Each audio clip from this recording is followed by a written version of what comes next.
जय हिंद। आज का हमारा टॉपिक है Russia and Ukraine war 2022 regions.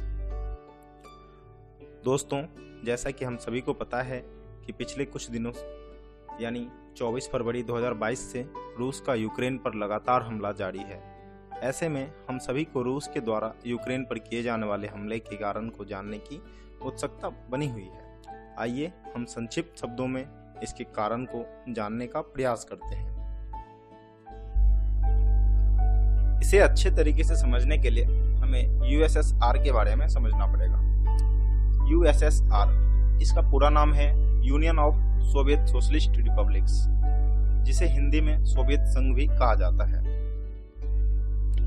Bolshevik क्रांति रूस में सन 1917 ईस्वी में विश्व की महत्वपूर्ण क्रांतियों में से एक बोल्शेविक क्रांति हुई। इसका प्रमुख नायक व्लादिमीर लेनिन को माना जाता है। इस समय रूस का राजा निकोलस द्वितीय था, जो कि रूस के अंतिम रोमनेव वंशी सम्राट था।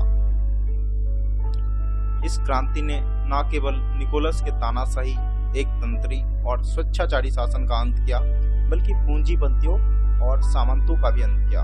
बोल्शेविक क्रांति ने किसानों, मजदूरों एवं निचले वर्ग के लोगों की सत्ता स्थापित करते हुए इनको समाज में महत्वपूर्ण स्थान प्राप्त करवाया। इसके बाद जार निकोलस द्वितीय को सत्ता से बेदखल करके रूसी साम्राज्य को समाप्त कर दिया गया। इस क्रांति के फलस्वरूप रूस सन 1922 ईस्वी में एक संगठन बनाया, जिसका नाम सोवियत संघ यूएसएसआर रखा गया। 15 छोटे छोटे देशों को मिलाकर इस विशाल भूखंड का निर्माण किया गया था। इसमें यूक्रेन भी 1922 ईस्वी में ही शामिल हुआ था, जो कि बाद में सन 1991 ईस्वी में रूस से अलग हो गया।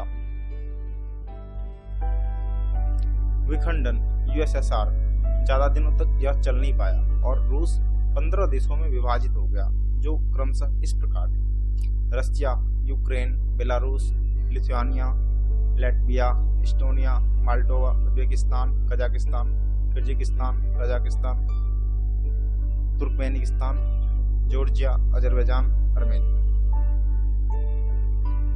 1991 ईस्वी में जब यूक्रेन सोवियत संघ से अलग हुआ था, तब से 2014 तक सब सही चल रहा था। कहीं पर किसी तरह की विवाद की स्थिति नहीं थी। सन 2014 ईस्वी में यूक्रेन के राष्ट्रपति, जिनका नाम था विक्टर यानुकोविच, वो रूस के समर्थन में ही रहते थे। रूस का कहना था कि यूक्रेन को यूरोपीय यूनियन में शामिल मत करो, क्योंकि अमेरिका क्या करता है कि पहले यूरोपीय यूनियन में शामिल कर लेता है, फिर बाद में उसे नाटो का सदस्य बना लेता है। नाटो क्या करता है कि इसके जितने भी सदस्य देश होते हैं, अगर किसी एक पर भी कोई बाहरी देश हमला करता है तो ये सभी देश मिलकर उस पर वार करते हैं। रूस ने यूक्रेन को मना किया था कि तुम यूरोपीय यूनियन में शामिल मत हो, लेकिन यूक्रेन की जनता, जो कि हाई रेशियो में थी, काफी जनसंख्या थी, जो थी वो शामिल होना चाहती थी यूरोपीय यूनियन में। वो अपने कंट्री यूक्रेन को चाहते थे कि यूरोपीय यूनियन में हमारा देश शामिल हो जाए। हालांकि विक्टर यानुकोविच, जो उस समय प्रेसिडेंट थे यूक्रेन के, वो रूस की बातों से सहमत थे, जिस कारण बस यूक्रेन की जनता ने उनका विरोध करना शुरू कर दिया। इसके बाद यूक्रेन में एक सरकार आई, जिसने यूक्रेन को यूरोपीय यूनियन में शामिल करने की हामी भर दी। इससे नाराज होकर रूस ने हमला करके यूक्रेन का निचला भाग क्रीमिया उस पर कब्जा कर लिया और साथ में काला सागर को भी कब्जा करके अपनी नौसेना को वहां पर तैनात कर दिया।